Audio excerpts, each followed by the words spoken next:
When Sasha and Cord had been in the house for 3 weeks, Sasha invited her in-laws to dinner. "I'll make mushroom tarts and a goat cheese salad," she said in the email. She spent all morning rolling pie dough and even walked to the fancy market on Montague for pomegranate seeds to sprinkle over baby lettuces. She vacuumed the dining room, dusted the bookshelves, and put a Sancerre in the fridge. When her in-laws arrived, they had 3 LL Bean canvas bags in tow. "Oh, you didn't have to bring anything?" Sasha exclaimed, dismayed. "Sasha," her mother-in-law trilled, opening the closet to hang her Chanel boucle jacket. "We can't wait to hear all about your honeymoon." She carried the bags into the kitchen and proceeded to pull out a bottle of white burgundy, 2 flower arrangements in low vases, a tablecloth with fleur-de-lis on it, and 3 scalloped Williams-Sonoma baking dishes with lids.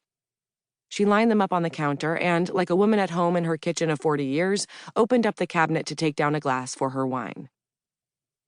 "I've made mushroom tarts," Sasha tried, suddenly feeling like the lady at the Costco free sample table trying to sell warm cubes of processed cheese.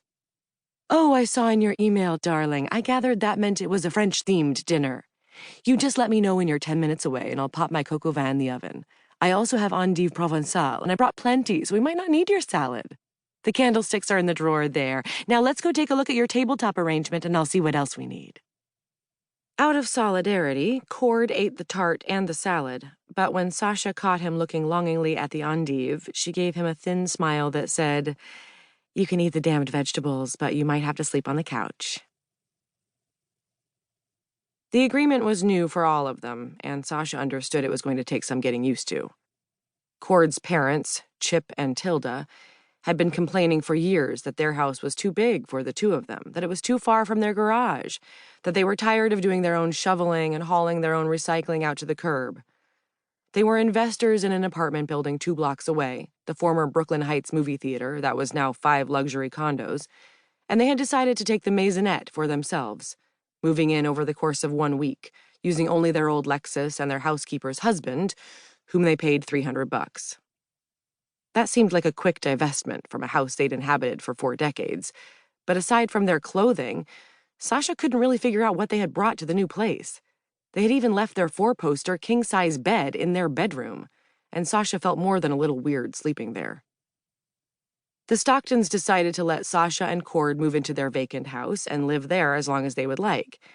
Then, when they sold the place one day, they would split the money between Cord and his 2 sisters. There were some other pieces of the agreement designed to evade unnecessary inheritance taxes, but Sasha looked the other way for that bit of paperwork.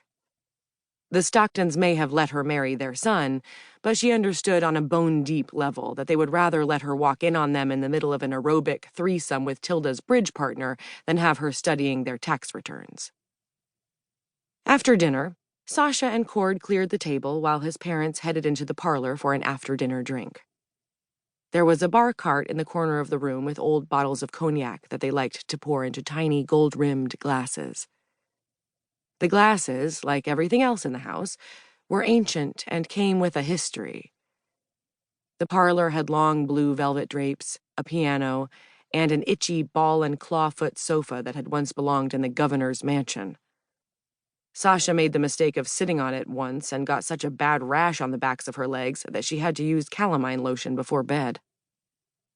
There was a chandelier in the foyer, a grandfather clock in the dining room that chimed so loudly Sasha screamed a little the first time she heard it, and an enormous painting of a ship on a menacingly dark ocean in the study.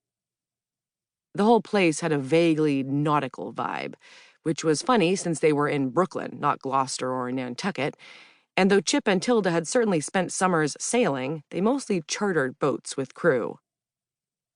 The glassware had ships' wheels etched in them, the placemats had oil paintings of sailboats, the bathroom had a framed seafaring chart, and even their beach towels had diagrams for tying various knots.